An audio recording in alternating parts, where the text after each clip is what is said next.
Bom, está iniciada a gravação. Vou começar vendo aqui o plano de ensino. Aqui é o plano de ensino da nossa disciplina. A gente vai estudar a disciplina Rede de Computadores. Aí tem meta, competências e habilidades. Isso aqui já tem disponível para vocês fazerem um download no Canvas, é só vocês pegarem lá, né? Vamos direto aqui para a parte que interessa a gente mais, que é a parte dos conteúdos.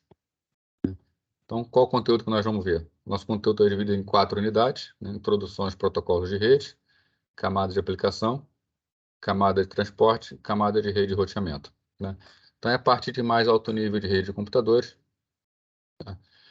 Na introdução, nós vamos ver introduções, protocolos de rede, né? Modelo OSI, TCP/IP, tá? IPv4 e IP versão 6. Na verdade, IP versão 4 e IP versão 6 nós vamos ver lá dentro da camada de rede de roteamento. Tá? Aqui a gente vai fazer só a introdução, fazer a comparação do OSI com o TCP/IP, e o TCP/IP de forma geral, que vale tanto para o IPv4 quanto para o IPv6. Depois a gente vai ver a diferença entre eles quando estudar a camada de rede. Também faz parte da introdução. Camada física e camada de enlace de dados, que é a parte que cuida da transmissão de dados lá em baixo nível, né? Envio de sinal, enquadramento, né? E vão ver a parte de aplicações para rede de computadores. Quais são as principais aplicações de rede que existem?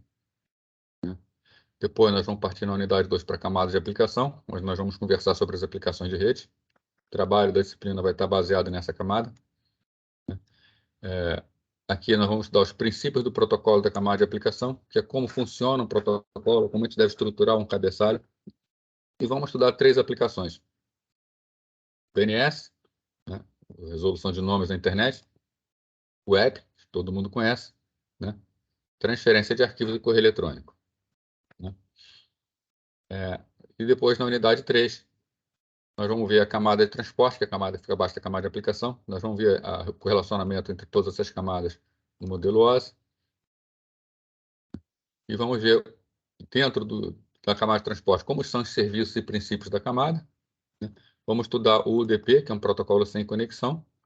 E vamos estudar o TCP, que é o protocolo orientado à conexão, né? Que são os 2 protocolos de transporte da internet.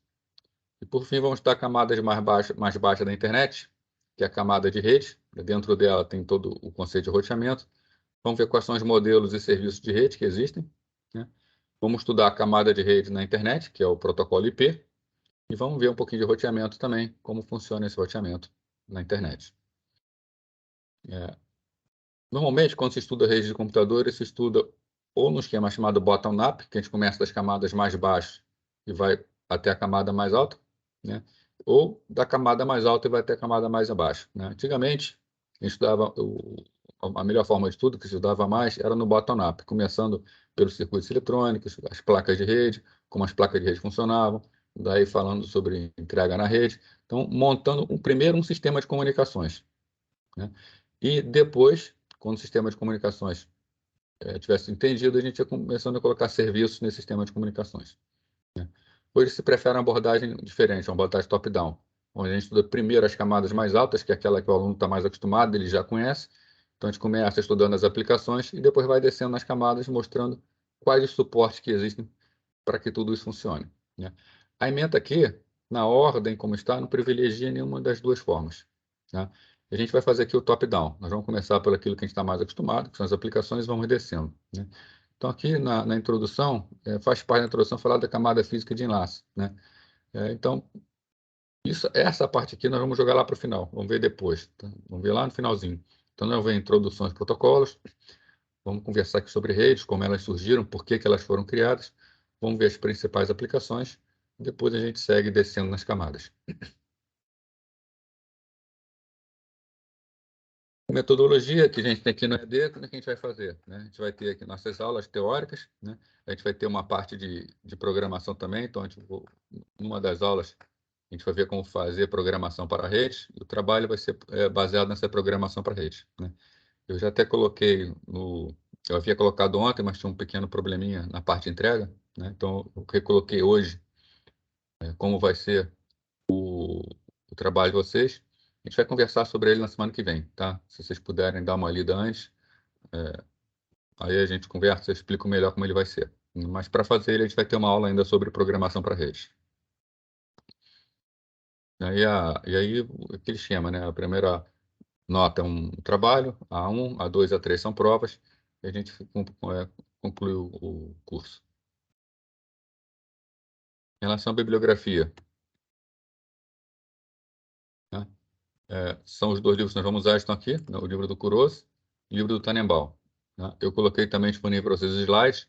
Os slides estão todos montados com base nesses dois livros, né? E mais alguma coisa do livro do Furozan, que é a parte de mais baixa de comunicação de dados, exceto internet, né?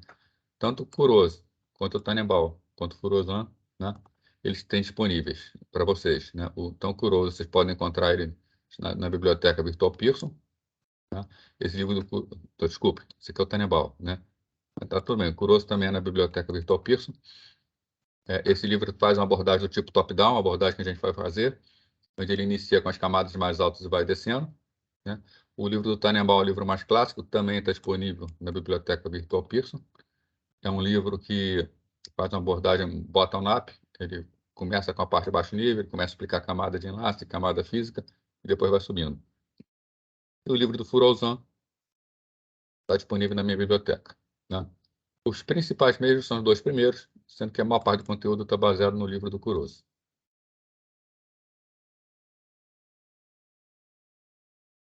Alguém tem alguma pergunta antes da gente começar? Não?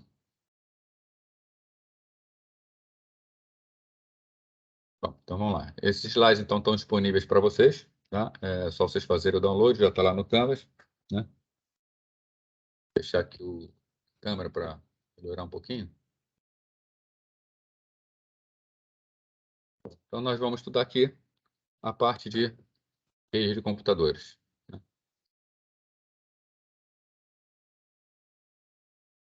Fazendo uma introdução então às redes. Vou começar vendo aqui por que redes de computadores, né? De onde veio rede? Que ideia é essa? Tá? A gente vai ver aqui que rede, na verdade, não foi inventado do nada. Nós tivemos algumas necessidades, essas necessidades acabaram desaguando no desenvolvimento das redes de computadores, né? Então, primeiro, uma razão histórica, né? Não vou ficar entrando em detalhes de história da computação, vocês já viram isso em outras disciplinas, tá? Mas aqui apenas o básico para a gente poder entender de onde veio redes, né? Então, nós tínhamos que os primeiros sistemas de computação, né? Nós dizemos que eram sistemas únicos, centralizados e de grande porte, né? Únicos porque os primeiros sistemas eram máquinas construídas uma a uma, não existia uma linha de montagem. Quem precisava de uma máquina precisava realmente construir essa máquina. Centralizados, que a execução deles tinha que ser toda centralizada no CPD, né? Quem programava a máquina era quem conhecia a máquina, né? E eram sistemas realmente de grande porte. O ENIAC, por exemplo, que foi considerado o primeiro computador eletrônico, ocupava 3 andares de um prédio, né? A década de 50, né, então era marcada, lá no início da computação, por máquinas complexas de grande porte, né, operadas por pessoas muito especializadas. Para se trabalhar com essa máquina, você tinha que levar os chamados jobs, perfurava cartões para fazer o seu programa. Esses cartões eram colocados na máquina e a máquina executava tudo em batch, sem interação nenhuma com o usuário, né? E você entregava os seus cartões e voltava lá ou no dia seguinte ou horas depois para buscar o resultado do processamento, né? Isso levava um longo período para obter alguma resposta, né? Aquele errinho simples de hoje em dia, da gente colocar um ponto e vírgula no lugar errado, ou até esquecer do ponto e vírgula, né? Que na hora o compilador diz para a gente que está com erro, você descobriu horas depois, ou às vezes um dia ou 2 dias depois, tá? Então, a programação tinha que ser feita com muito cuidado para se perder pouco tempo. Na década de 60, né, esses terminais que eram centralizados, antigamente você tinha que ir ao computador, né? Agora nós temos aqui o conceito de terminais interativos, né? Continua existindo o computador de grande porte, só que pendurado a ele alguns terminais, né? E os usuários podem usar esses terminais. Esses terminais podem estar tanto próximo ao computador, quanto estar até bem distante. Então não existe mais aquela necessidade de ir ao computador. Outra coisa é que não precisa mais entregar cartão perfurado, né? Os sistemas agora são de tempo compartilhado.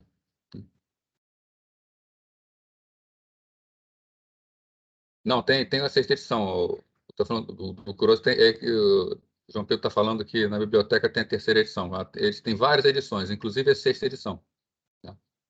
Dá uma olhadinha lá, só encontrar.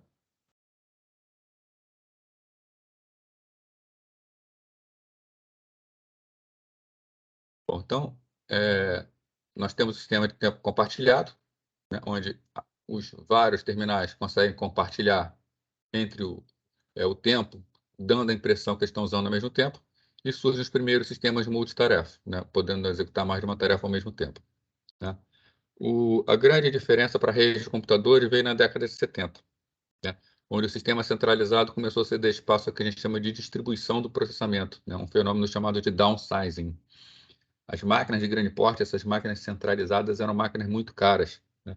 Então, em vez da gente ter agora um sistema de grande porte, nós temos um sistema onde nós temos vários computadores isolados, né, cada usuário usando o seu próprio computador.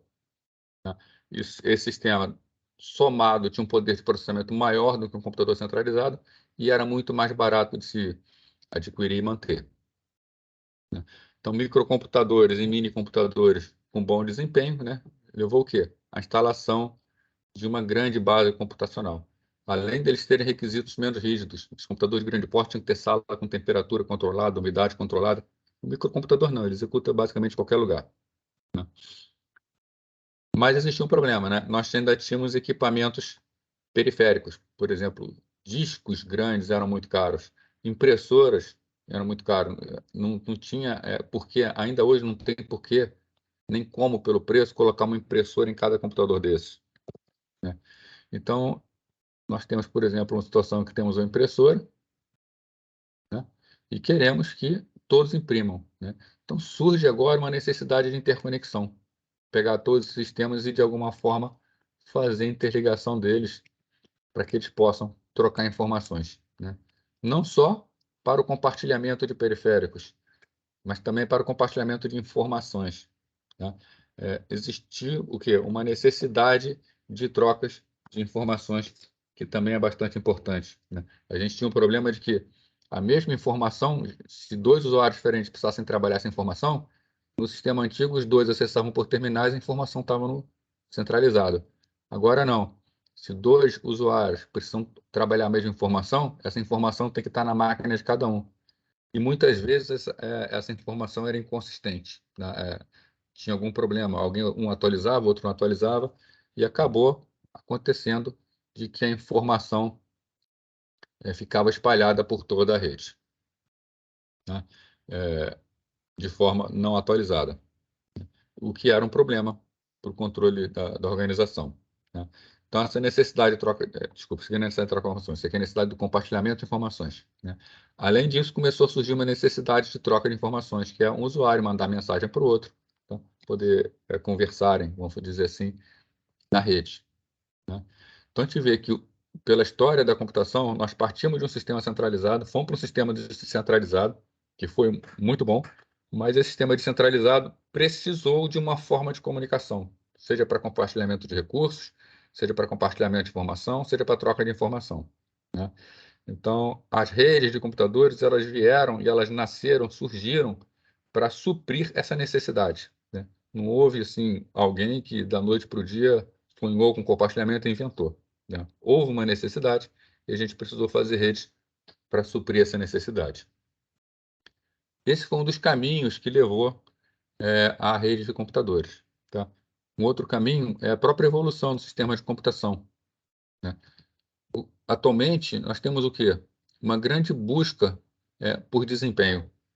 Máquinas cada vez mais rápidas. Né? Hoje em dia, as máquinas são muito rápidas. Se a gente comparar com as máquinas do passado, com as primeiras máquinas, não tem nem parâmetro para iniciar a comparação. São máquinas muito mais poderosas, mas ainda assim nós temos problemas, desafios que demoram muito computacionalmente. Então, nós precisamos buscar máquinas ou formas de fazer um processamento de informação cada vez mais veloz. Se estudar a arquitetura de von Neumann, né? Rapidamente, a arquitetura de von Neumann, ela diz o seguinte, né? Lá do início da computação, um sistema precisa possuir uma memória, né? Ele tem uma unidade de controle e uma unidade lógica aritmética. Na memória, onde as informações ficam armazenadas, e a unidade lógica aritmética que processa as informações. Então, as informações vêm da memória e da memória, vem da memória para a unidade lógica aritmética, e depois de processado na unidade lógica aritmética, volta para a memória. Temos também uma unidade de controle, que controla o funcionamento da memória e da ULA, tá? Com base nos programas que são executados. Tá? Isso aqui é o processamento do sistema. Para fornecimento de dados, nós temos os chamados dispositivos de entrada, que fornecem dados que no final chegam na memória, mas que entram por intermédio da unidade lógica aritmética, e dispositivos de saída, que mostram ao usuário o resultado do processamento, né? Basicamente, o que mudou na arquitetura atual é que a unidade lógica aritmética e a unidade de controle, elas estão encapsuladas, né, no que hoje a gente chama de UCP, Unidade Central de Processamento. Né? A forma como isso aqui foi concebido é de que um programa que está na memória, ele vem sequencialmente, instrução a instrução. Entra na unidade de controle, é executada e sai da unidade de controle. Né? Entra na unidade de controle, não precisa sair. Entra na unidade de controle, é executada e pega o próximo, sequencialmente. E os dados também estão trabalhados sequencialmente. E essa sequência de instruções, tá, foi onde foi o primeiro ataque para a gente poder melhorar o desempenho dos sistemas. Por que as instruções têm que ser executadas sequencialmente? Será que nós conseguimos uma máquina que consiga trabalhar isso sem ser necessariamente de forma sequencial? Né? Então, a arquitetura de meu nome, ela é perfeita para a maneira como os programas eram desenvolvidos. Né? Programas foram desenvolvidos de forma sequencial, né? Então a arquitetura foi feita para trabalhar de forma sequencial. Né? Só que nós tivemos avanços na tecnologia de integração de circuitos, né? E isso provocou uma revolução, principalmente no tocante ao custo. As máquinas puderam ficar mais complexas sem ficar mais caras, né? Bom, várias arquiteturas foram propostas tentando contornar essas limitações dessa arquitetura, né? Quais que se destacaram? Primeiro, sistemas com CPU com múltiplas unidades funcionais. Então, várias unidades funcionais em paralelo. Tá? Isso permitia coisas do tipo, se eu tiver uma instrução do tipo A igual a B mais C vezes D mais E.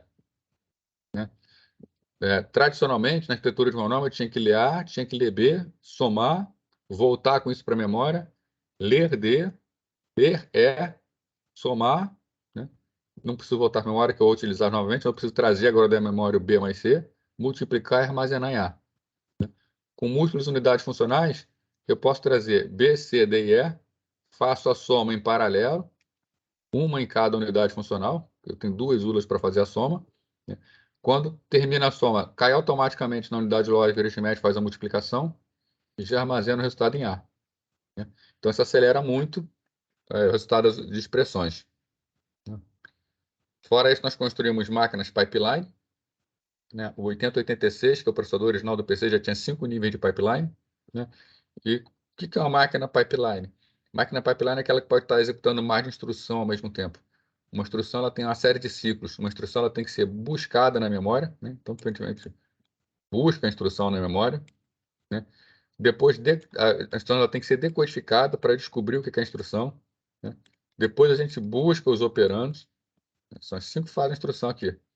Depois que os operandos são buscados, a instrução é efetivamente executada e depois tem a gravação do resultado na memória. Tá? Uma máquina pipeline é o seguinte, a gente pega a primeira instrução, a gente faz a busca da primeira instrução, está buscando a primeira instrução na memória. A gente tem que decodificar essa primeira instrução. Então, no passo seguinte, enquanto a primeira instrução está sendo decodificada, a segunda instrução já está sendo buscada. Né?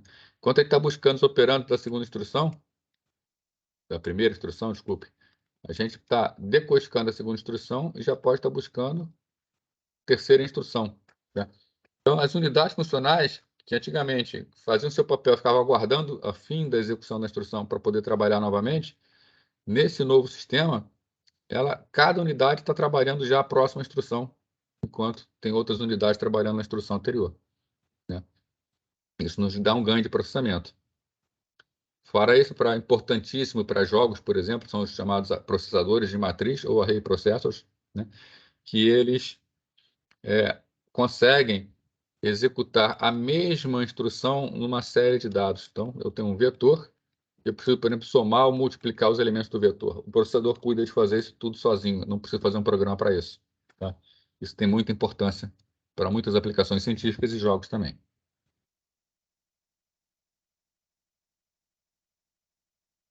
Bom, isso a gente está falando dentro de um processador, né? Mas nós podemos ainda melhorar a situação desse processador, né? Como é que a gente melhora, né?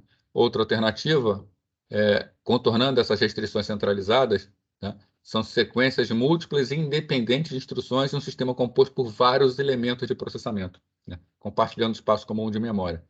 Isso a gente está falando em um sistema onde nós temos várias UCPs, por exemplo, a placa-mãe com 4 processadores, todos eles acessando a mesma memória. Importante todos terem acesso à mesma memória, porque vai facilitar bastante o compartilhamento entre eles, né? Hoje em dia, nós não falamos mais em múltiplas UCPs, mas sim em múltiplos núcleos. Para fins de processamento, vai dar na mesma, né? Dá na mesma entre aspas, né? Em termos teóricos, dá na mesma. Em termos práticos, é até melhor estar dentro de um chip só, de vários núcleos, porque tem uma comunicação mais rápida entre eles, eles compartilham a cache de uma maneira mais facilitada, tá? Mas em termos teóricos, é a mesma coisa, tá? Seriam 4 unidades centrais de processamento completas acessando a memória, né? Isso é bastante comum. Hoje em dia, celulares comuns têm 8 núcleos, né? Tem processadores com 8 núcleos, né? Então, esses sistemas, eles aceleram porque agora, além deles aproveitarem tudo aquilo que a gente viu antes, nós temos 4 processadores completos em paralelo, né? Então, nós podemos ter, por exemplo, 4 processos, um executando em cada processador de forma independente, né? Eles são conhecidos como sistemas multiprocessados fortemente acoplados, né? Multiprocessados porque tem 2 ou mais processadores com capacidade aproximadamente iguais, né? E são fortemente acoplados porque eles dividem a memória, compartilhando canais de entrada e saída, periféricos e tudo mais, né?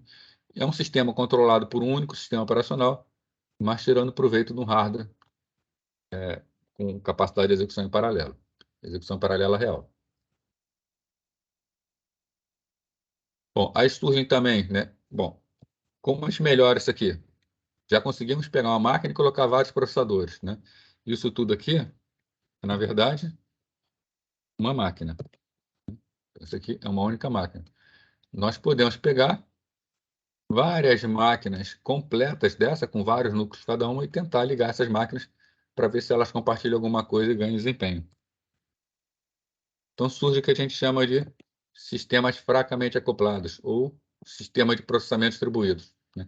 Que é uma coleção de elementos de processamento interconectados, então, computadores completos, várias UCPs, memória, de certa forma interconectados por algum meio de comunicação, tanto lógico quanto fisicamente. Então tem uma conexão física e uma conexão lógica para permitir a comunicação, para execução cooperativa de programas, né? Então pega-se várias máquinas para que eles trabalhem de forma cooperativa a execução de um único problema, né? Para isso, o sistema tem que ser fragmentado em partes que residem em diferentes processadores. Não posso mais pegar um programa que é desenvolvido de forma sequencial e querer que execute num programa desse, né? Na verdade, eu tenho que pegar esse meu programa, né, e decompor ele em tarefas independentes, e eu aloco cada tarefa dessa num computador diferente, né? Cada tarefa alocada num computador diferente, elas podem executar em paralelo, eu tenho um grande ganho de desempenho. Esse sistema traz muitas vantagens, né? Quais são as vantagens desse sistema, né? Custo e desempenho. Eu tenho um alto desempenho com custo baixo, né?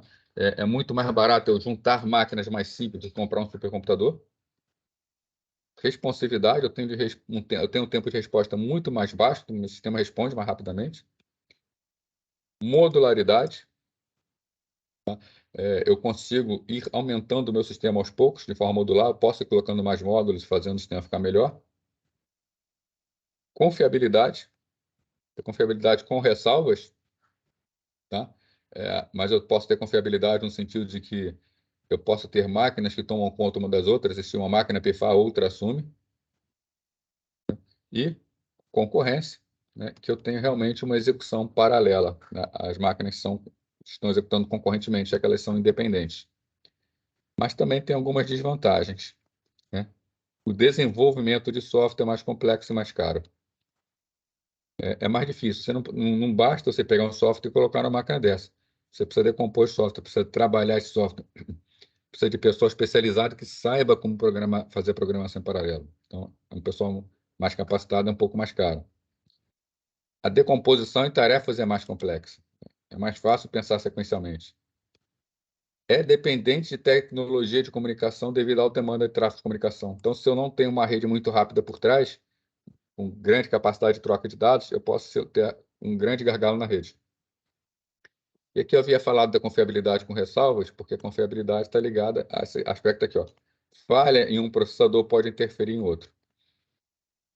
Então, se eu consigo trabalhar bem isso, eu consigo um sistema mais confiável. Agora, se eu não faço um sistema pensando na redundância, na confiabilidade, eu não só não vou ter confiabilidade, como eu vou ter um problema que eu posso ter uma falha no processador e comprometer o funcionamento do sistema como um todo. Então, tem que ser muito cuidado ao pensar na utilização desse sistema. Bom, então, vocês já viram aqui, né, que nós estamos chegando em redes de computadores buscando o quê? Desempenho de processamento. Hoje, redes de computadores têm um papel fundamental para o desempenho, né? Antigamente, se compravam supercomputadores. Hoje em dia, não se compra mais supercomputador, pelo menos nem todo mundo. A gente consegue processamento muito próximo de um supercomputador, ligando várias máquinas por uma rede de alta velocidade, né? Então, a rede ela faz parte de um sistema de alto desempenho. Vimos que as redes elas surgiram por problemas, questões comerciais, né? Necessidade de compartilhamento de informações, mas elas também surgem como uma solução para a computação de alto desempenho, né? São as duas grandes vertentes que levaram ao desenvolvimento das redes, que ainda levam ao desenvolvimento das redes de computadores. Aqui duas definições ainda, para a gente fechar essa parte de introdução. O que é uma máquina de arquitetura distribuída, né? Uma máquina de arquitetura distribuída é composta por um conjunto de módulos autônomos de processamento interconectados para formar um único sistema. Então, são várias máquinas que trabalham em conjunto, formando um sistema único, buscando alto desempenho, né? Computação em cluster, computação em grade. E isso também leva às redes de computadores, que vai diferenciar de uma máquina de arquitetura distribuída, porque ela é formada por um conjunto de módulos autônomos, né? Tal qual como o outro, interconectado tal qual como o outro, porém preservando a independência dos vários módulos de processamento. O que diferencia uma rede de computadores de uma máquina de arquitetura distribuída é que na máquina de arquitetura distribuída o sistema tenta aparecer como sendo único. Na rede de computadores, as máquinas são completamente independentes. Tá ok essa parte aí? Bom, então, vimos aqui o surgimento das redes, né? E hoje em dia, né? Para que é que essas redes servem? Já vimos aqui, né? Já vimos aqui que a gente, na evolução das redes, uma das vertentes da evolução foi para a parte do compartilhamento de recursos, né? Então, muitas organizações têm uma grande quantidade de computadores. Não vai, por exemplo, botar impressora em todo mundo. Então, precisamos de uma forma de compartilhar recursos, como, por exemplo, um local de armazenamento de grande quantidade de dados, impressoras, até acesso à internet, né? Não vou ficar colocando modem em cada um, basta ter acesso para compartilhar, né? Então, uma das razões de redes é compartilhar recursos. Agora, mais importante hoje em dia do compartilhar simplesmente recurso físico é compartilhar informação, né? A gente sabe que hoje em dia a informação é cara, né? Quem detém informação privilegiada detém poder, leva dinheiro, né? Então, a parte de compartilhamento de informações é importante dentro de uma organização. No caso de organizações pequenas, todos os computadores costumam estar dentro de um único escritório, dentro de um único prédio, então é bastante facilitado montar uma rede para esse compartilhamento de recursos. Agora, quando a gente fala em organização maiores, tá, a gente pode ter computadores, funcionários dispersos por longa distância, inclusive em outros países, outros continentes. Então, um funcionário em uma cidade pode ter que acessar dados em outra cidade. Tá? Então, o fato de um usuário estar a quilômetros não deve impedir ele de acessar tais dados. Então, para o funcionamento hoje em dia de uma organização, acesso à internet, compartilhamento redes, a gente pode dizer que já é fundamental, sob o ponto de vista de compartilhamento. Outro objetivo de uma rede, né, está relacionado, por exemplo, à comunicação entre pessoas. Quando surgiram os primeiros sistemas de e-mail, tá, foi uma revolução, né? Uma pessoa podendo escrever uma mensagem para outra que chega instantaneamente, né? Sem necessidade de ficar enviando cartas, né? Foi um grande avanço, né? Hoje em dia nós temos vários outros sistemas de mensagem instantânea, sistema de compartilhamento de documentos, né? Mas não só e-mail, também documentação online para comunicação, onde a gente não precisa mais fazer distribuição de material impresso, né? Pode colocar tudo online para fazer consulta. A atualização acaba ficando muito rápida, né? A FedEx estima que ela gastava em torno de 2 milhões de dólares por ano em distribuição de documentos. Quando ela passou tudo para a intranet, quase que zerou esse gasto. Convenhamos que uma economia de 2 milhões de dólares é uma bela economia. Videoconferência, né? Não só a agilidade de poder fazer de uma forma rápida, mas antes do advento da videoconferência, reuniões entre empresários tinham que envolver deslocamento, gasto com avião, gasto de tempo, né? O funcionário caro, um presidente de uma empresa que não está trabalhando enquanto está viajando, né? Enquanto está no deslocamento ou não consegue trabalhar da mesma maneira. Então, a videoconferência deu um grande impulso na parte de negócio. Gerenciamento eletrônico de documentos, que a gente vai conversar um pouquinho mais à frente. Então, as redes deram suporte de comunicação que facilitaram muito, alavancaram muito as empresas, né?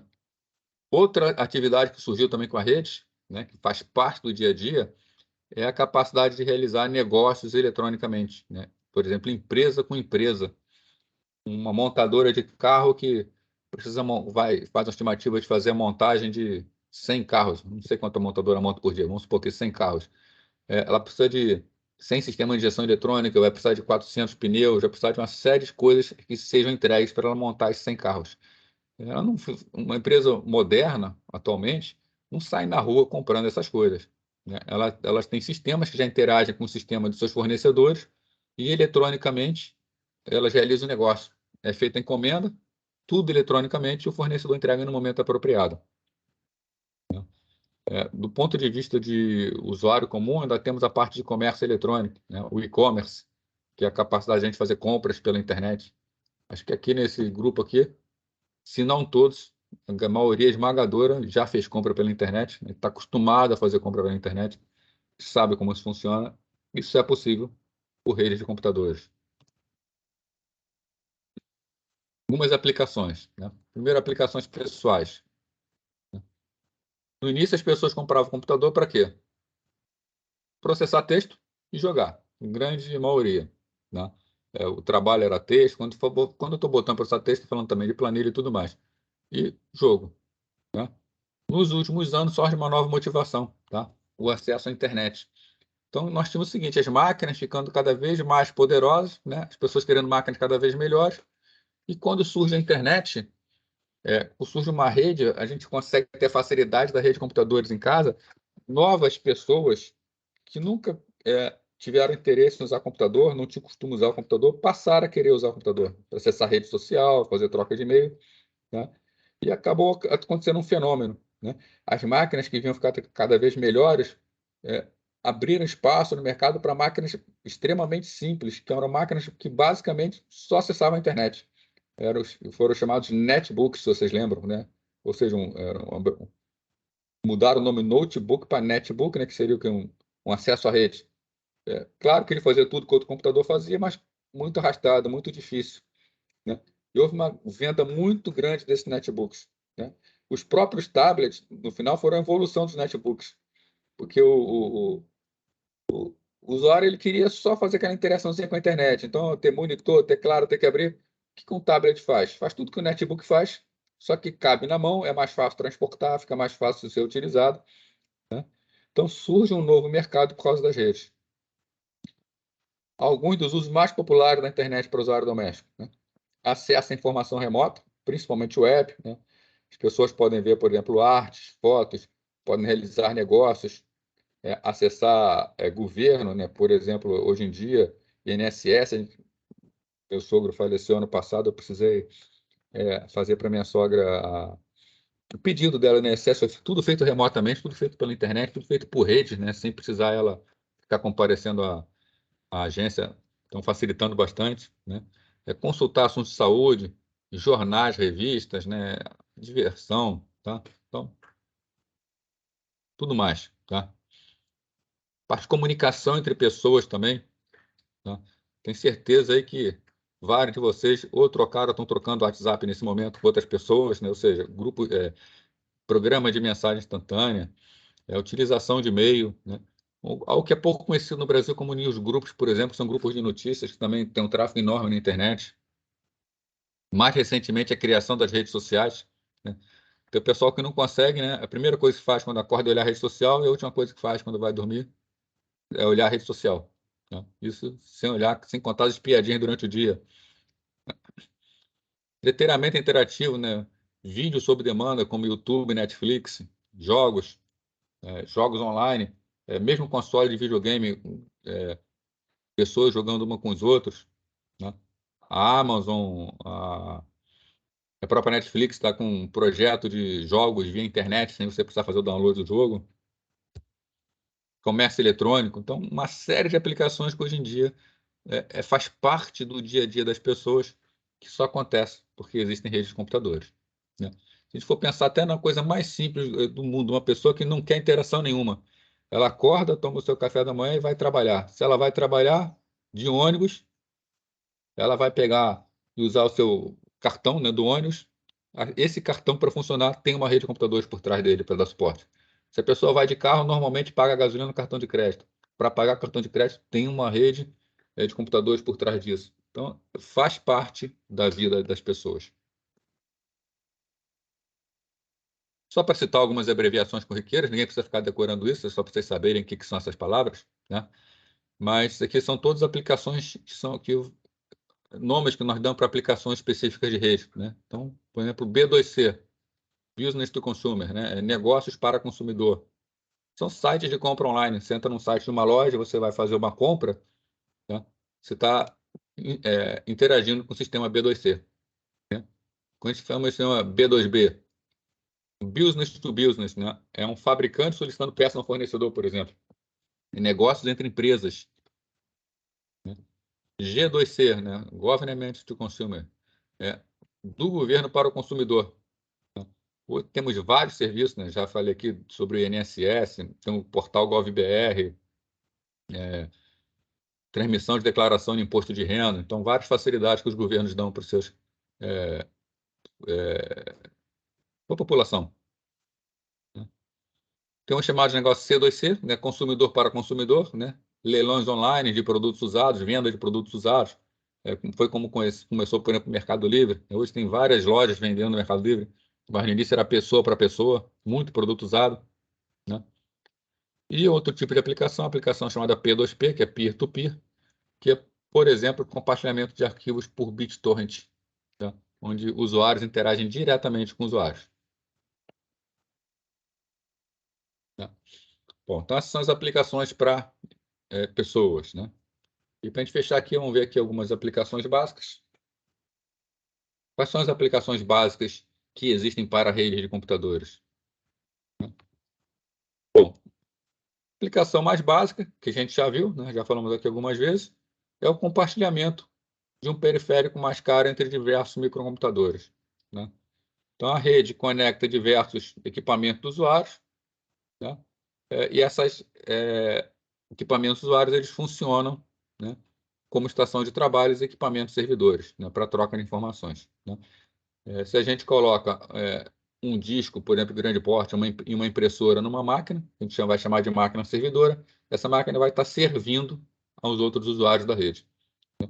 Então, os servidores distinguem dos demais equipamentos da rede por disporem de hardware e ou software específicos, né?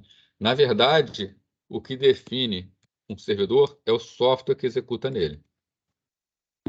O que vale é o software. O software que determina se ele é um servidor ou não, né? Mas esse software costuma executar no hardware especial, um hardware melhor, com maior confiabilidade, também normalmente com melhor desempenho. Vamos ver então os principais tipos de servidores que existem aí para aplicações. Primeiro deles, já citado algumas vezes, servidor de arquivos. Para que é que serve um servidor de arquivos? Como ele funciona? Ele tem a tarefa de oferecer aos equipamentos conectados na rede, aos equipamentos dos usuários, um serviço de armazenamento de informações e compartilhamento de discos. Então, o grande objetivo dele é distribuir disco pela rede e os usuários acessar essas informações no disco. Hoje em dia a gente fala em OneDrive, Google Drive, Dropbox, né? Mas esse servidor de arquivos é um conceito um pouco mais sofisticado. Tá?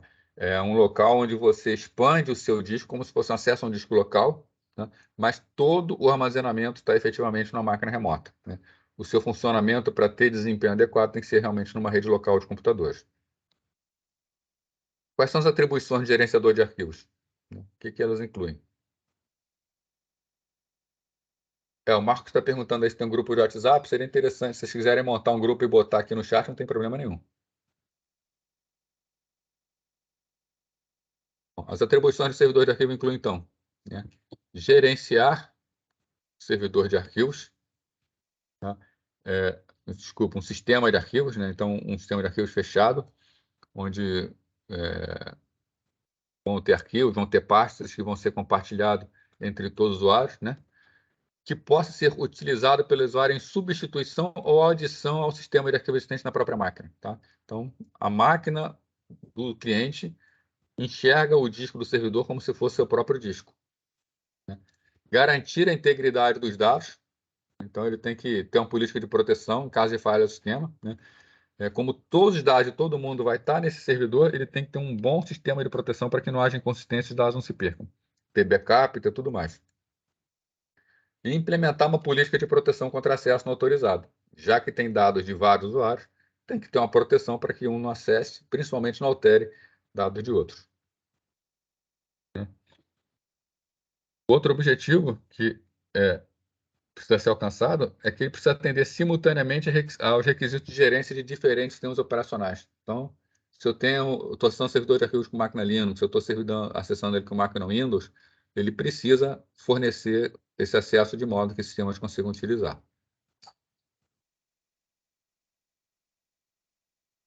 João, eu não conheço bem o S3 da Amazon para poder te falar, tá? O servidor de arquivos aqui, hoje em dia nós temos muito o Windows Server, né? E foi um excelente servidor de arquivos no passado, o Novell Neta, tá? Que foi um dos primeiros que existiu.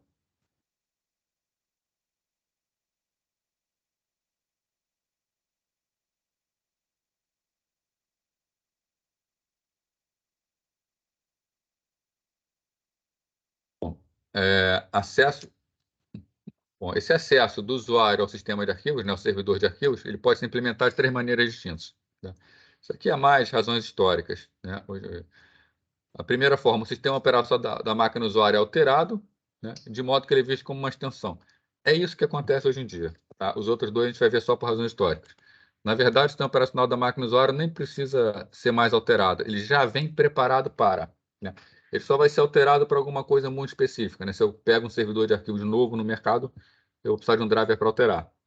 Mas a grande maioria dos sistemas de compartilhamento de arquivos, os próprios sistemas operacionais já são preparados para ele. Outra forma por intermédio de utilitário, né, que acessavam os arquivos residentes no servidor. Então, o usuário, aqui em cima, às vezes ele usa o sistema, um usuário muito simples, ele sequer sabia da existência de um servidor de arquivos.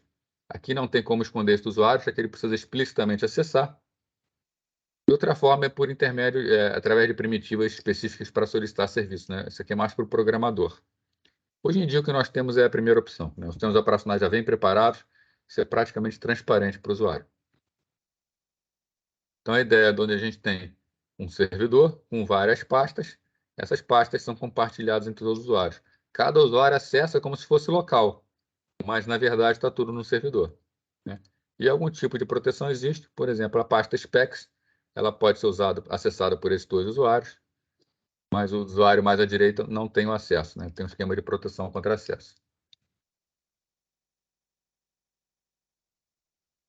Um outro tipo de serviço é chamado servidor de impressão, né?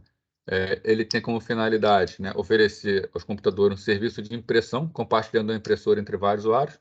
O objetivo é que não haja necessidade de todo mundo ter impressora, basta que um tenha impressora e compartilhe essa impressora com os outros. A forma mais simples de implementação do servidor de impressão é baseada no que a gente chama de pré-alocação da impressora, né? Onde um usuário, tá, quando vai imprimir, o sistema operacional dele aloca a impressora, enquanto a impressora está alocada, ele utiliza a impressora. Uma forma mais eficiente do que a pré-alocação é o chamado spooling. No spooling, nós temos um diretório especial, que é chamado diretório de spooling, temos a impressora e temos um processo especial chamado daemon. Só esse processo faz a alocação da impressora. Se algum outro processo usuário quer imprimir, o que eles fazem? Eles jogam a impressão no diretório de spooling, né? O daemon lê cada impressão do diretório e ele que envia para a impressora. Então, nesse caso, os processos não precisam fazer, né, o processo aqui à esquerda, eles não precisam fazer a pré-alocação da impressora. Então, a impressora fica disponível o tempo inteiro para todos, embora só seja trabalhando para um num determinado momento. Para um ambiente de rede, isso aqui fica muito fácil, né? O sistema de pooling, porque se você tem que um processo já ele não precisa alocar a impressora, ele simplesmente manda a mensagem para o diretório de pooling, esse diretório pode estar em qualquer lugar. Então, se eu tenho uma máquina com impressora, basta que os processos das outras máquinas enviem esse arquivo para esse servidor, né, para essa máquina, que essa máquina acaba imprimindo, de uma forma bastante facilitada. Então, um modo de implementar o servidor de impressão é manter o arquivo de spooling no servidor de arquivos e apenas indicar esse fato ao servidor de impressão, tá? Que vai ler o arquivo, né? Antigamente, os servidores de impressão eram máquinas, né? Eram computadores que tinham uma impressora ligada a ele, e quem usava esse computador, ele tinha o inconveniente de que a máquina dele estava toda hora imprimindo, e era um serviço que era um pouco pesado, né? Hoje em dia, várias impressoras elas já vêm funcionando como ela, sendo um servidor de impressão, onde ela aceita impressão via rede. Então, as máquinas simplesmente mandam informação para ela e ela possui internamente servidor de impressão. Mas também temos opções para impressoras mais simples. Às vezes nós temos impressoras que são mais simples ou impressoras que são mais antigas, que não têm internamente um servidor de impressão, né?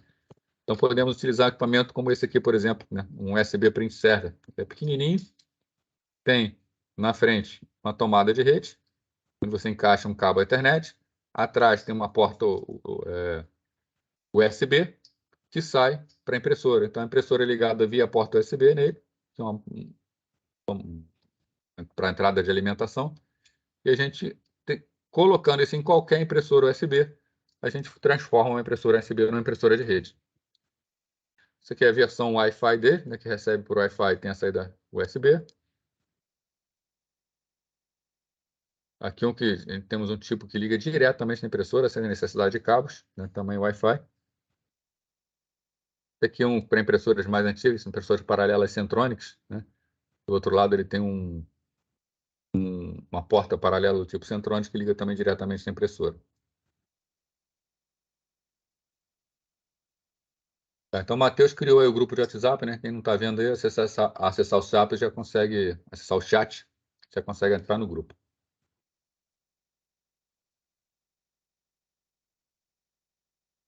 Bom, aplicações básicas para rede, continuando, nós temos a parte de compartilhamento de software, né? A gente tem hoje que um dos fatores que mais pesa na manutenção de um sistema é a atualização periódica da licença de software, né? Imagina um sistema que você tem 20 máquinas, que qualquer uma dessas 20 máquinas pode ser utilizada para executar determinado software. Se a gente pensar de uma forma tradicional, a gente vai precisar ter software instalado nessas 20 máquinas, né? E comprar 20 licenças do software tem um determinado custo. Se a gente faz um trabalho de pesquisa e vê que, apesar desse software poder ser utilizado nas 20 máquinas, simultaneamente, no máximo 10 usuários estão usando esse software. Outros 10 máquinas vão estar sempre fazendo outras coisas, né? Nós temos a opção de comprar a licença de software chamada licença de rede, onde a gente instala essa licença no servidor, né, num servidor de licenças, que pode ser qualquer máquina, pode ser inclusive ser máquinas que estão prestando outros serviços servidores, tá? Um serviço de servidores de licença, ele é muito leve, ele não precisa de uma máquina só para ele, né? E quando uma máquina vai executar um software, ela pega a licença no servidor, faz uso e depois devolve a licença ao servidor, né? Assim, você só precisa ter a quantidade de licenças que você efetivamente vai executar ao mesmo tempo, e não pela quantidade de máquinas que você tem. Acaba ficando bem mais barato. Né? Então, será necessário adquirir somente a quantidade estimada, tá? E não uma licença para cada computador. Isso dá um grande ganho econômico. Um outro sistema de correio eletrônico, né?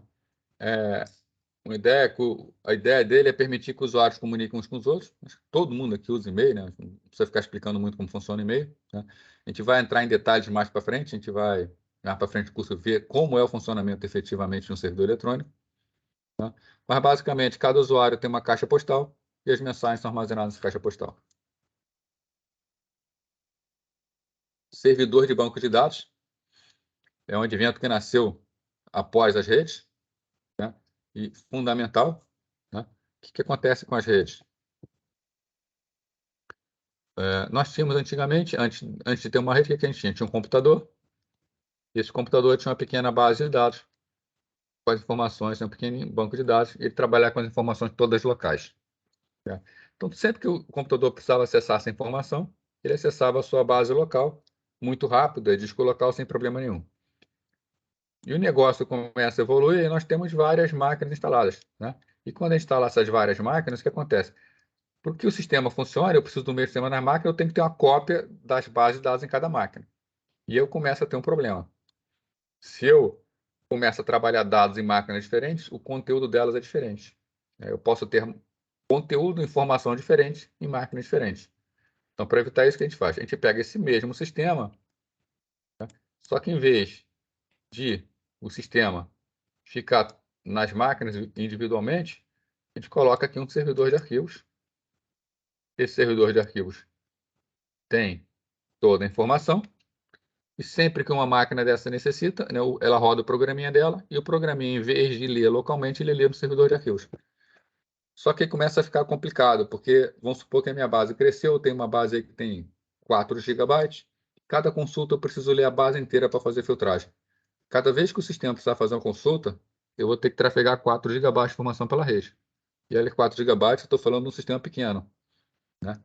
E quanto mais máquinas na rede para acessar esse sistema, mais pesado vai ficar. A rede vai acabar não aguentando. Né? Então, isso aqui foi uma evolução natural que aconteceu e que rapidamente não deu certo. Né? Então, nós temos os servidores de banco de dados. Esse servidor não é mais um servidor de arquivos, ele é um servidor de banco de dados. O que diferencia um servidor de banco de dados? O sistema anterior, que tinha que ler todos os dados para fazer a filtragem, ele agora mandou uma consulta numa linguagem, né? Uma linguagem usada é SQL. Né? O banco de dados, ele faz a consulta, ele faz a filtragem e ele só manda para o cliente o resultado da filtragem, só aquilo que o cliente precisa. Né? Então, todo o processamento é feito numa máquina servidora e diminui muito o tráfego da rede. Né? E ainda é mais rápido que o processamento local, né? Porque agora, com servidor de banco de dados, nós podemos ter um servidor onde nós colocamos discos que trabalham em paralelo, um hardware melhor de I/O, né? E a resposta pode ser mais rápida do que o acesso local, tá? Fazendo uso da rede. Né? Isso, né? Eu expliquei o que tá no texto aqui, leva uma grande diminuição no tráfego total da rede e um aumento muito grande no desempenho do sistema. Então, o servidor de banco de dados, ele tem um grande banco de dados e os clientes acessando esse servidor. Aqui um exemplo de um servidor de banco de dados, não um servidor de banco de dados, né? Aqui é um sistema, um exemplo de um data center, né? Onde, na verdade, hospeda vários servidores de banco de dados, mas são máquinas bastante sofisticadas, máquinas preparadas para trabalhar com massas de dados. Tá? Aqui é exemplo de um data center relativamente pequeno, um data center de pequeno para médio. Um exemplo de um data center maior, né? Vários corredores, né? Cada disso aqui é uma máquina, né? Então, cada rack desse nós temos 1, 2, 3, 4, 5, 6, 7, 8, 9, 10, 11, 12, temos aqui embaixo 13, mais 13 máquinas por rack, estudo de rack só nesse corredor. Né? Então, várias máquinas trabalhando paralelo. O Matheus está perguntando aqui. Né? Exatamente, Matheus. As lan houses usavam esse compartilhamento exatamente dessa forma, né? Eu, vou ser sincero, não era muito usuário de lan house, não, né? É, mas normalmente a lan house ela já tinha impressoras sim, acho que eu conhecia, né? Impressora de porte maior, né? Que no final fica mais barato e que já tem um servidor de impressora compartilhado, né? Agora, todos os programas se encaixam na lan house, sim. A lan house foi o princípio, quando começaram a surgir as redes, né? Para permitir jogos e tudo mais, nem todo mundo tinha uma rede rápida, né? Isso tudo que a gente está falando aqui, talvez no banco de dados caiba em lan house. Por exemplo, de uma manutenção, né? Nesses servidores, né? A gente consegue imaginar, né, esses corredores com tantas máquinas assim, de vez em quando é razoável que uma máquina dê problema, né? Então é claro que uma pessoa ela não vai ficar olhando máquina a máquina procurando por problema. Tem toda uma sofisticação por trás, o sistema avisa quando uma máquina dá problema. Aqui um exemplo da infraestrutura de um data center, né? Que seria uma substituição das eletrocalhas, né? Cada duto pintado numa cor diferente para saber exatamente o que está fazendo, né? O objetivo de pintar essas cores não é para ficar bonitinho, colorido, não. A cor indica o funcionamento de cada duto desse, fica mais fácil identificar. E, por fim, o João está perguntando no data center. Isso aqui, na verdade, não é o data center, né? Isso aqui seria a infraestrutura para o data center, né? Seria entrado, então, as máquinas já refrigeradas, toda a parte do cabeamento. Tá? Então, isso aqui é a montagem da infraestrutura para ele. Faz parte do data center, né? Mas aqui nós não estamos vendo nenhuma máquina ainda. Tá?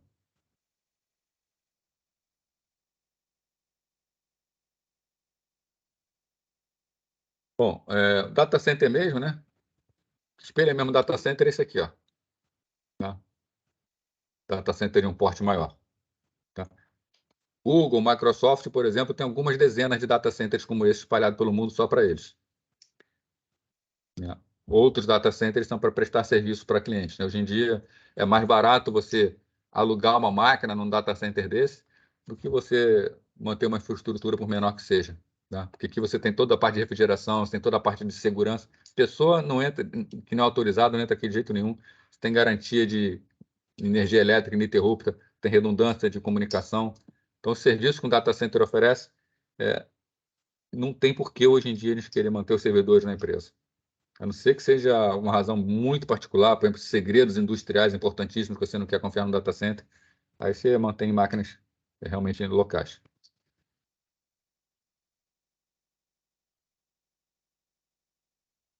João, não entendi. Você perguntou independente do tamanho da empresa, em que sentido? Está falando da empresa que vai alugar a máquina do data center? Né? Sim, né? Inclusive, quanto menor a empresa, mais vantagem é alugar a máquina no data center.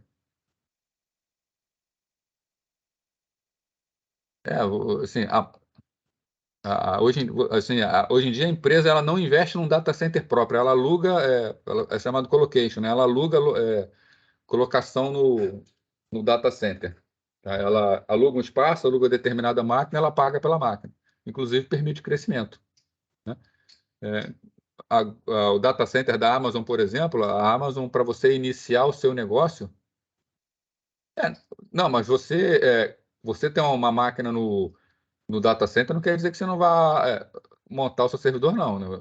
A não ser que você esteja falando em montar fisicamente, quando você aluga uma máquina no data center, se você fala, eu quero uma máquina, você não vai ter exatamente a máquina que você quer, né? Mas você fala assim, eu quero uma máquina que seja um i7 com não sei quantos gigas de memória. Vão criar um servidor virtual para você que vai ter o desempenho do i7, que vai ter esse giga de memória, vai ter disco, né? E aí você vai pagar o aluguel dessa máquina, né? Ela não é uma máquina real, não é uma máquina física, não tem uma máquina física alugada para você, mas você tem toda uma garantia por trás que essa máquina também não vai pifar, ela não vai parar, ela não vai dar problema de manutenção, você não tem que fazer manutenção dela. Se você precisar aumentar a quantidade de memória dela, você só fala lá, eu quero aumentar meu contrato, quero mais memória. Ele aumenta, né? A Amazon, por exemplo, para negócios emergentes, você pode iniciar, eu não sei como é que está hoje, mas até um tempo atrás eu creio que ainda esteja, você até uma máquina, eles bancam para você, acho que um ano, Se você alugar uma máquina com eles, o primeiro ano é por conta deles. Aí, quando se o seu negócio andar, você continua hospedado lá, com funcionamento, né? O Netflix começou de uma forma bastante parecida. Quando o Netflix foi idealizado, ele foi posto, acho que até hoje ele está nos servidores da Amazon, mas o Netflix ele começou na Amazon. Todo o serviço da Netflix, tudo na Amazon, né? O cara do Netflix, ele só fez a parte, cuidou da parte de software e negócio. E quando você aluga uma máquina num data center, você tem que administrá-la toda, você administra o seu sistema operacional. Quando a gente fala neles administrar a máquina, é administrar o hardware. O software é por sua conta, até por questões de sigilo. Tem modelo que você paga pelo que você usa, né? Inclusive no data center você vai dizer, eu quero um link de internet de 10 mega. O link deles é muito maior, mas você aluga uma fatia de 10 mega. E o quanto você vai pagar por esse 10 mega vai depender de quanto trafegou pela rede, né?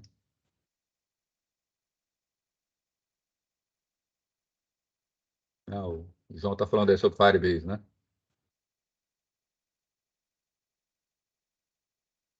Bom, aí sobre gerenciamento eletrônico de documentos, né? Isso aqui é um sistema que lembra um pouco o sistema de e-mail, para quem nunca trabalhou, tá? Mas ele não é bem um sistema de e-mail, né? Um sistema de GED, um sistema de gerenciamento eletrônico de documentos. Você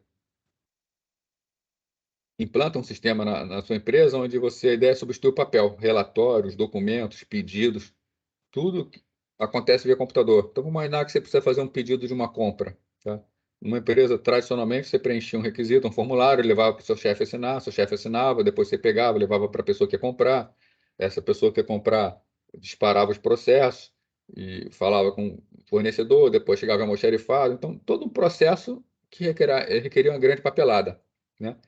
Com GED, você faz tudo via computador. Então, você quer fazer um pedido de material, por exemplo, já tem uma interface pronta para você fazer esse pedido.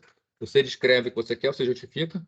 Você só clica no botão para continuar, já cai na caixa do seu chefe. Seu chefe olha, aprova ou reprova. Sendo aprovado, ele dá continuidade. Na mesma hora, cai na mesa de quem tem que fazer a compra, né?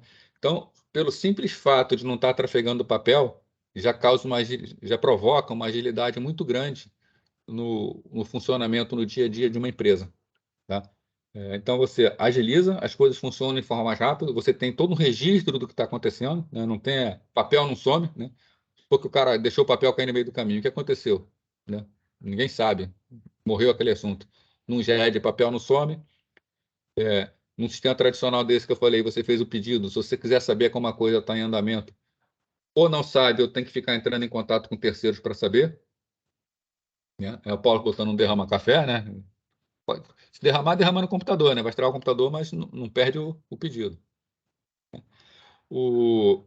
Se você entrega, você tem como acompanhar tudo que está acontecendo, sabe exatamente o parque que está parado. Se tiver parado, você tem como falar com a pessoa, meu amigo, está parado aí, anda logo com isso, tá? Sabe exatamente quem é o culpado por atraso, porque tá tudo datado, uma informação que sai de um computador, que vai para o outro, que vai para outra caixa, está tudo registrado, né? Então, todo mundo sabe tudo que está acontecendo. E isso é o terror, né, para aquele cara que gosta de engavetar pedido e gosta de demorar a responder, né? E sem contar o registro, né? Se você quiser apenas saber tudo o que aconteceu há 5 anos atrás em relação a pedidos, a relatórios, está tudo registrado no documento, tem busca facilitada, né?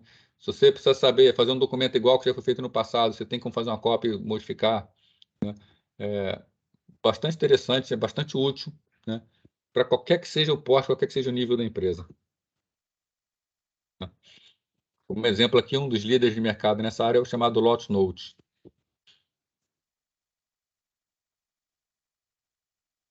Bom, isso aqui foram as aplicações, né? Falar um pouquinho aqui de modelo cliente-servidor, né? Que é o modelo que a gente vai mais trabalhar em rede de computadores. Quem quer fazer alguma pergunta mais aí sobre as aplicações? Não? Deixa eu continuar. Então vamos lá. Modelo cliente-servidor.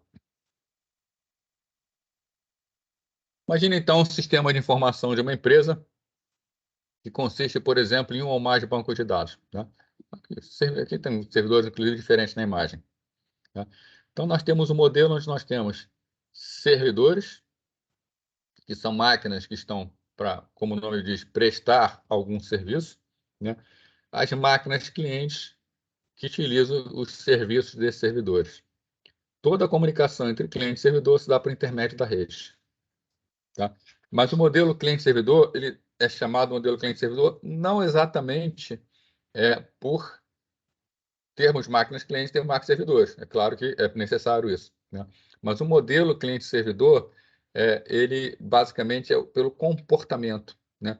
Onde nós temos que as máquinas clientes nesse modelo sempre iniciam uma solicitação a uma máquina servidor. A Jonathan está falando que tem problema, não participou da primeira aula, mas não aconteceu a primeira aula, Jonathan. A semana passada deu problema nessa disciplina, era um outro professor, ele não pôde dar aula. Tá? Então a gente está realmente começando, a gente está começando essa semana. Começando hoje, na verdade, hoje está sendo a primeira aula.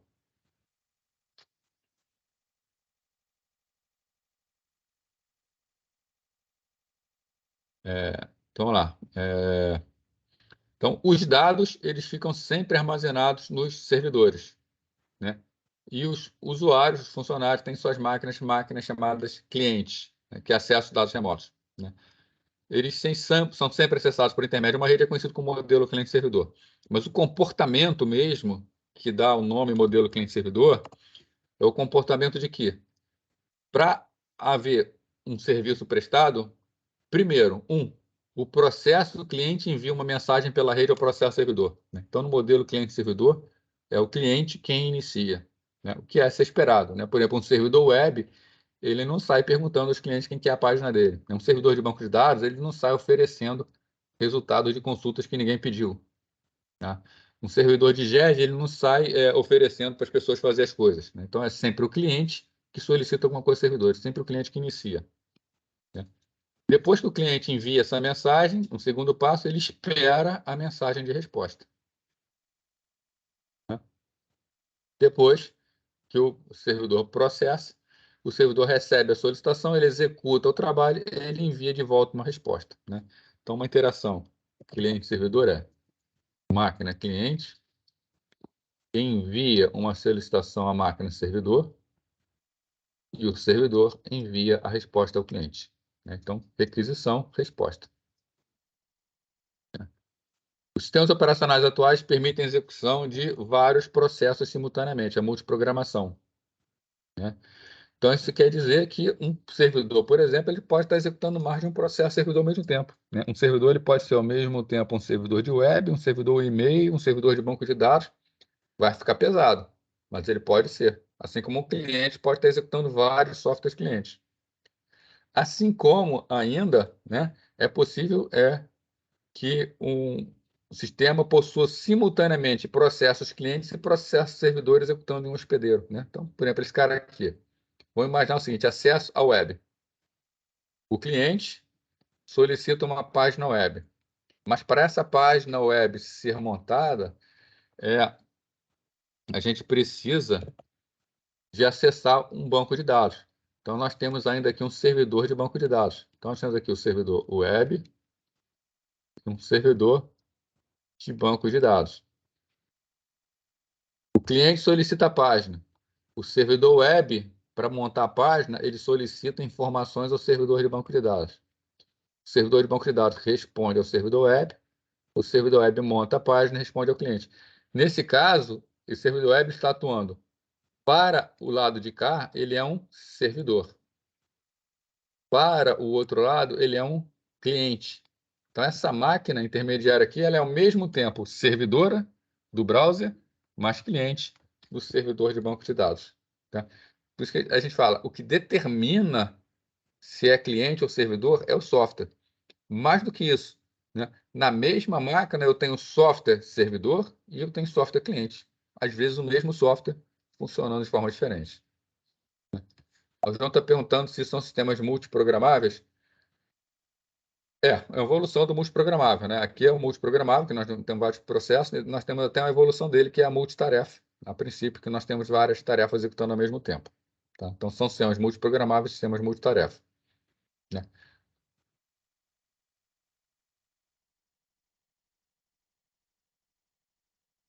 Então, a gente está com um tempinho ainda aqui, vamos começar vendo aqui os tipos de redes. Bom, quais são os tipos de redes que nós temos, né? Voltando aqui, então, um pouquinho ao que a gente viu no início de hoje, da aula de hoje, né? Uma rede de computadores, está aqui uma definição.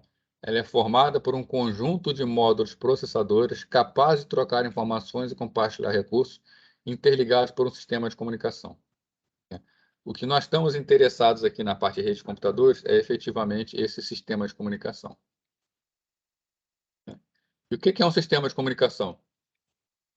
Definição do sistema de comunicação. Ele é um arranjo topológico, ou seja, ele tem uma topologia, ele tem um desenho, né, interligando os vários módulos processadores, que a gente vai chamar de hospedeiros, através de enlaces físicos, ou seja, canais de comunicação.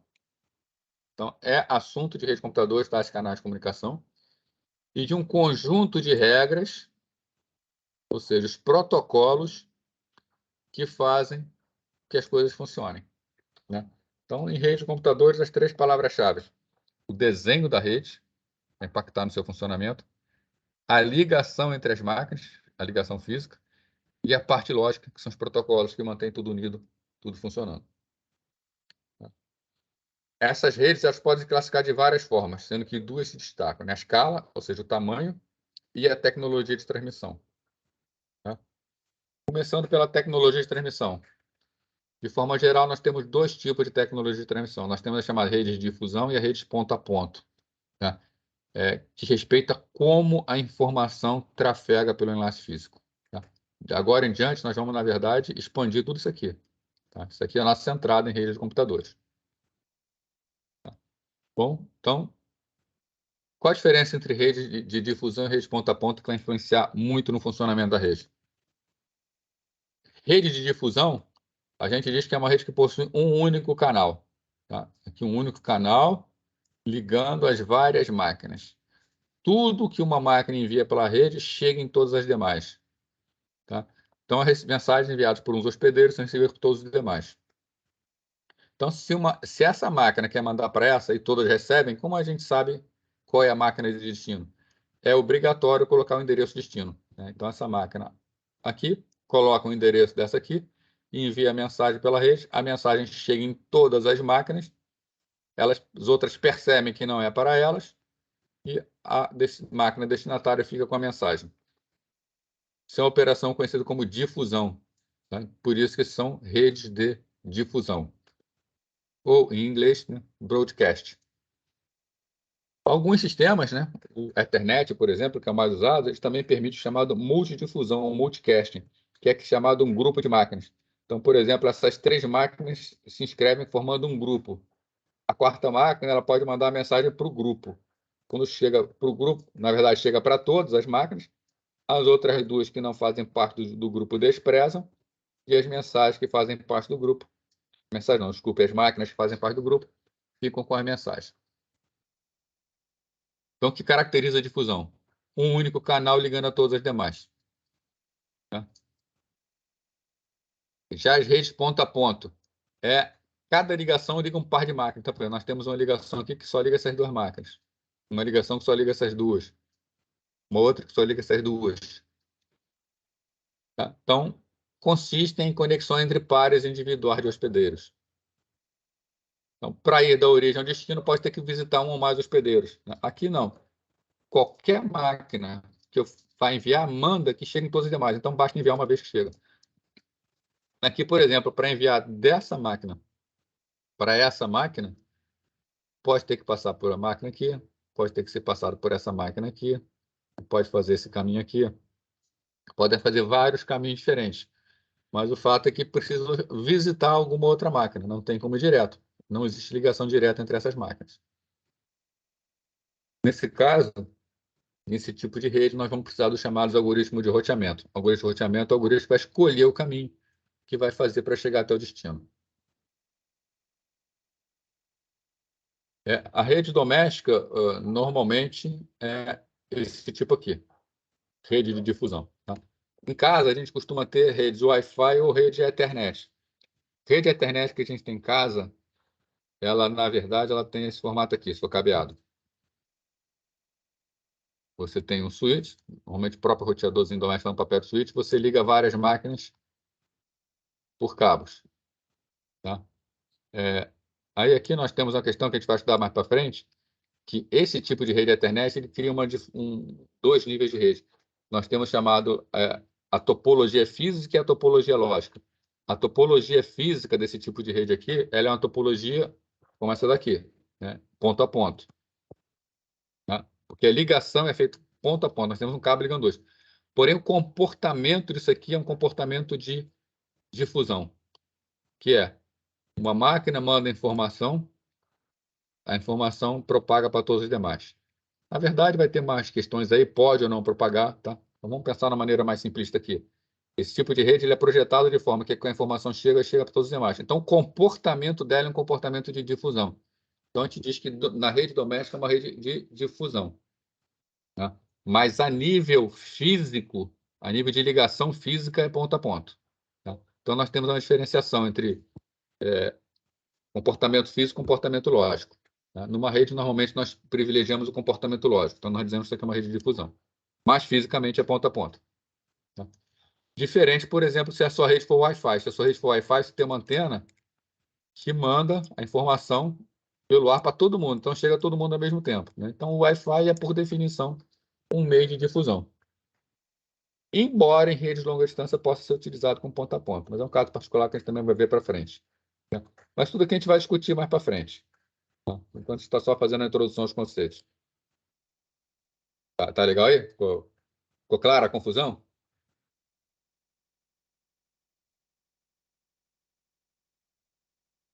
Aqui nós temos as redes ponta a ponta. Bom, redes menores tendem a usar sistemas de difusão, sistemas multiponto, e as maiores tendem a usar sistema ponta a ponta. Fazer uma difusão por uma ampla área geográfica não é que seja difícil, mas é ruim, porque você começa a botar muita gente que não tem a ver com a comunicação no meio do caminho. Né? Até chegar em casa, normalmente, João Pedro, é ponta a ponta, porque o que leva a rede para casa é uma rede metropolitana, que a gente vai ver daqui a pouquinho. Está até aqui, ó, redes metropolitanas. E as redes metropolitanas, normalmente, elas são ponta a ponta. Praticamente sempre. Né? Na prática, sempre são ponta a ponta. Tem algumas tecnologias de rede metropolitana que não são exatamente ponta a ponta, mas as que são usadas são ponta a ponta. É melhor, é mais fácil.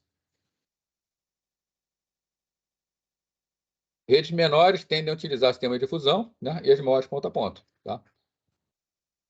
Agora, quanto à escala, né? Quanto ao tamanho, as redes costumam ser classificadas em três tipos: redes locais, redes metropolitanas e redes geograficamente distribuídas. Né? Então, da menor para maior. Vendo cada uma delas aí. Redes locais são conhecidas como LAN, né? Até o nome LAN House, né? Era uma rede de uma casa, uma rede local, né? Local Area Networks. Né? São redes privadas contidas em um único edifício ou campus com até alguns quilômetros de extensão, tá? Então, até alguns quilômetros, normalmente sim, 2 quilômetros, a gente considera como uma rede local. Tá? O que vai definir realmente rede local é o tipo de tecnologia. Né? Não quer dizer que nós não podemos ter redes locais com distâncias maiores. Só é incomum.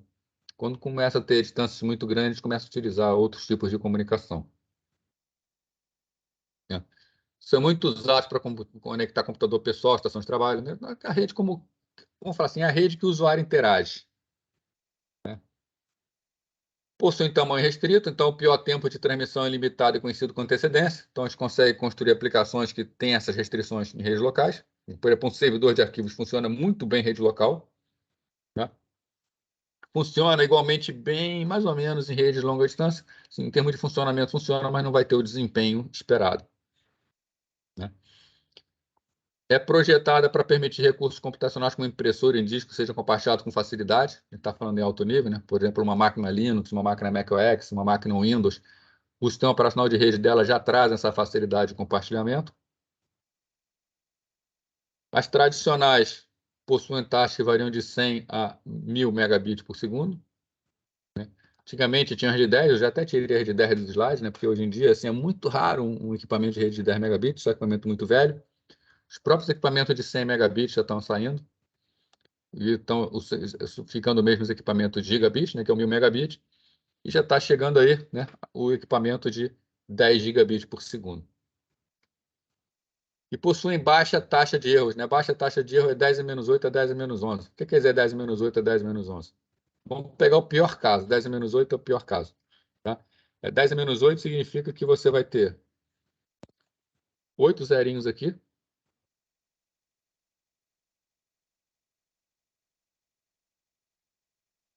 0, tudo de 0, né? 1. Tá? Mas nós vamos considerar aqui o 1 sobre isso, já que a gente está falando sobre erros. Então, 10 a 8 é isso aqui. 10 a menos 8 significa que a cada 1000, milhão, a cada 100 milhões de bits transmitidos, admite-se erro em no máximo 1 bit. Né? Se você botar 10 a menos 11, você vai ter a cada 100 bilhões de bits transmitidos, admite-se um erro de no máximo 1 bit. Né? Isso é uma rede normal, uma rede local normal. A gente diz o seguinte, em rede local não acontece erro. Tá? Modo dizer. Tá? É claro que pode acontecer. Mas a gente vai dizer que uma rede local não acontece erro. Tá? A exceção vai ser as WLAN, que é uma rede local, mas são as redes locais wireless. O wireless tem uma série de problemas, tá? Que é dificuldade de sinal atravessar determinados meios, interferências. Então, a gente não pode garantir uma boa taxa de erros em wireless, em LAN. Tá?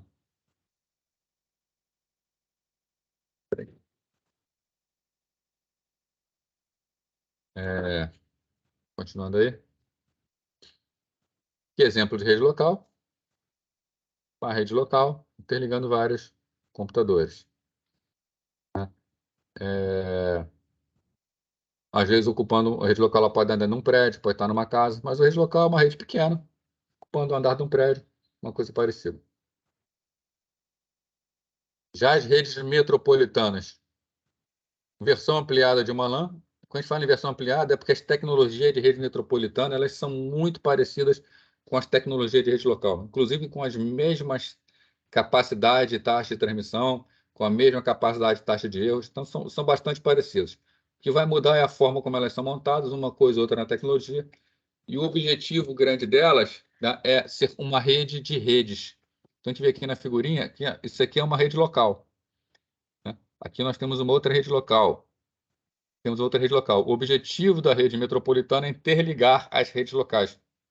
A gente imaginar, por exemplo, na nossa rede em casa, né, o nosso provedor de acesso à internet, nosso ISP, ele vai ligar a nossa casa, que no final é uma rede, né? Então, a rede que nós temos em casa, a outras redes, outros usuários. E também as redes da universidade, a rede do Google, por exemplo, a rede da Microsoft. Então, nós temos um grande objetivo da rede metropolitana, fazer a interligação de redes. Né? Pode abranger uma cidade inteira, pode ser privada ou pode ser pública. Né? Normalmente, as redes locais são privadas. É capaz de transformar dados, voz, vídeo, podendo inclusive ser associado à rede TV a cabo do local, né? Que está cada vez mais comum. Né? Cada vez mais comum não, já é uma realidade há um tempo. Né? TV a cabo, né? No caso aqui do Rio de Janeiro, a NET, embora não seja a cabo, nós. Até hoje é Claro e NET, é a mesma empresa. Né? Então, no caso do Rio de Janeiro, a Claro NET fornecendo esse serviço. Normalmente é utilizado para conectar clientes que necessitam de acesso à internet de alta velocidade e redes locais. Grande objetivo, interligação de redes. E, por fim, em termos de tamanho, nós temos as redes geograficamente distribuídas, né, chamada de WAN, Wide Area Network. Não cometeu o nome? Metropolitana é MAN, né, Metropolitan Area Network. As redes geograficamente distribuídas abrangem uma ampla área geográfica, né, com frequência um país inteiro, um continente. Levando em conta que isso aqui é um texto genérico, né, no caso do Brasil aqui, nós temos dimensão continental, né. Então, uma WAN, por exemplo, as interligações de um estado é uma WAN, não precisa ser um país. Na maioria das WANs, a subrede consiste em dois componentes distintos, né? Linhas de transmissão e elementos de comutação. Linhas de transmissão, linhas normalmente ponto a ponto, cabos de fibra ótica, enlaces rádios, e elementos de comutação de roteadores. Então, normalmente a gente desenha, né? É normal a gente desenhar uma rede de longa distância dessa forma que é os roteadores que interligam as redes. Né? Não costuma aparecer no desenho das WANs, né? As redes locais, né? Mas está implícito que cada roteador desse, a princípio, tem uma rede local ligada aqui. Então, por exemplo, tem uma redezinha local aqui. Só que não costuma aparecer no desenho das nuances, senão ficaria muito poluído, né? Bom, os hospedeiros, né, em computador, né, em geral, eles são conectados a uma rede local, em que tem um roteador, e esse roteador, embora alguns deles possam estar ligados direto ao roteador, né, mas esse roteador, né, é que vai dar o acesso às redes metropolitanas e às redes de longa distância, né, geograficamente distribuídas. Tá? Também, quando falarmos do algoritmo de roteamento, a gente vai voltar a isso aqui para ter mais detalhes. Tá? Então, o conjunto de linha de comunicação e roteador que forma a subrede. Né? A maioria das redes de longa distância contém mais de uma linha de transmissão, todas conectadas a um par de roteadores. Né? Na verdade, é o que está aqui, na verdade. Né? Aqui um exemplo desse é esse roteador do meio.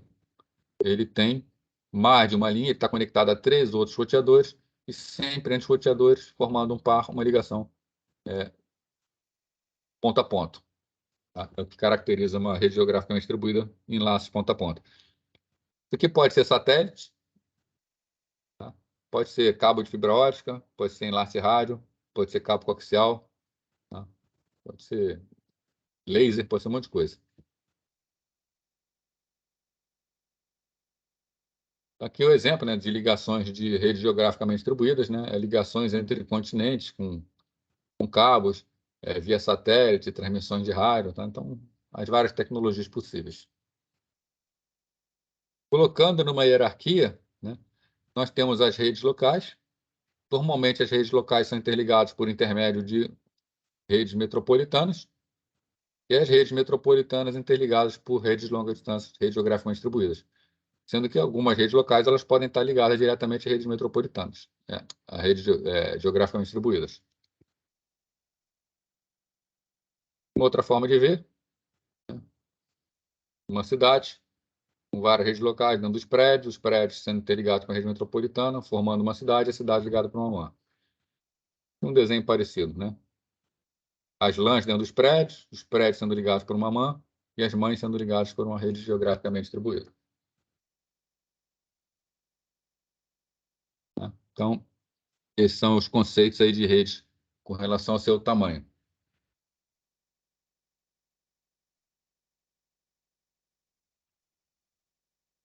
Rede sem fio. Vou começar a falar aqui, tá? Chegar às 10 horas, eu vou parar porque vocês vão ter aulas às 10h10, né? Vocês vão ter um tempo aí, mas eu acho que dá para chegar até as 10. Vamos lá.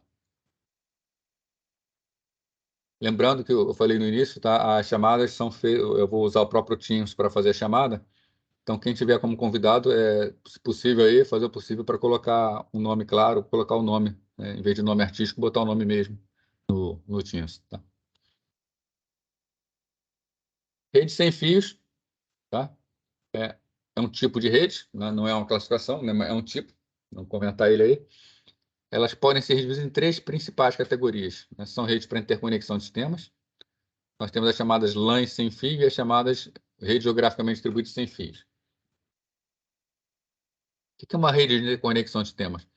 É uma rede para ligar um sistema fechado, por exemplo, fazer a conexão de um computador. Mais fácil dar logo o exemplo da rede. A rede Bluetooth é uma rede de interconexão de sistemas. O grande objetivo dessa rede não é troca de informações com outras máquinas, nada disso. O grande objetivo é comunicação entre periféricos de uma máquina. Né? Também permite conexão entre câmeras digitais, fone de ouvido, scanner, qualquer dispositivo. Né? Normalmente, esse tipo de rede usa um paradigma que a gente chama de paradigma mestre-escravo. Né? O que é o paradigma mestre-escravo? O mestre informa os escravos, normalmente o computador informa os periféricos, qual o endereço de cada um deles, quando cada um deles pode transmitir, por quanto tempo cada um pode transmitir, frequência que pode utilizar, tá? etc. Ou seja, o mestre coordena toda a rede. Um periférico numa rede Bluetooth não pode fazer nada sem autorização do computador mestre. Né? Nem pedir direito. Já as LANs sem fio, tá? São sistemas de redes locais em que nós temos um computador, o computador tem um modem, um rádio, né? Uma plaquinha de rede sem fio, que fala com os pontos de acesso. Então, nós temos uma infraestrutura por trás, uma rede por trás, vários pontos de acesso, cada ponto de acesso desse criando uma área sem fio. Né? No caso do desenho aqui, nós temos 3 áreas sem fio, né? Primeira área, uma segunda área, uma terceira área.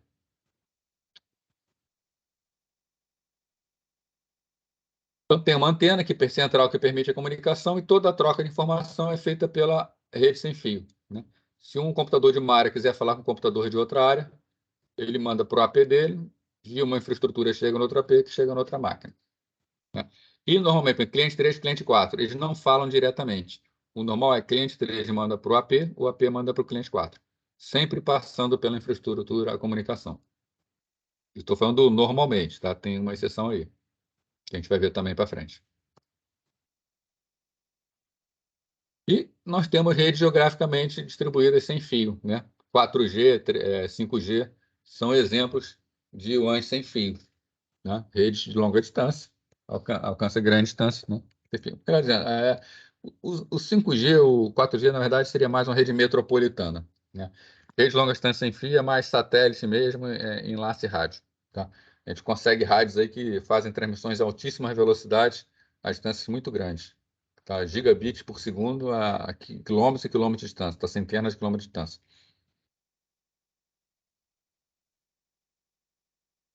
Ok? Bom, se a gente fecha tal que a gente ia ver hoje, né? Semana que vem a gente vai começar a ver a parte de protocolos de comunicação. A gente já começa a ver o necessário para vocês poderem fazer o trabalho que eu vou passar para vocês de podem dar nota A1, tá? Então seria interessante se desse pelo menos uma lidinha no trabalho para já fazer uma ideia. São quase 10 horas aí, vocês vão ter outra aula depois, né? Alguém quer fazer alguma pergunta, quer falar alguma coisa, quer se manifestar?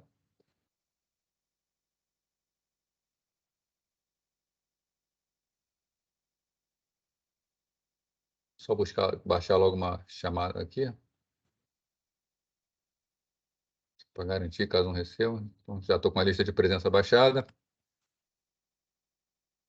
Então, qualquer coisa, pessoal, só se quiser mandar pergunta pelo Canvas, pode mandar, tá? Até interessante, se tiver alguma dúvida, a gente tem lá o fórum no Canvas, se alguém tiver uma dúvida e perguntar por ali, é bom que outro aluno pode ter dúvida também, tira todas as dúvidas. Todo dia eu olho o Canvas, tá? Então, a gente pode manter esse contato lá, tá? Então, um abraço aí, boa semana de estudo para vocês, tá? Aí, João Vitor está perguntando se está na lista. Na lista que eu baixei, com certeza está. Eu não posso dizer agora na chamada, eu tenho que olhar lá. Se quiser mandar uma mensagem depois, eu vejo, tá?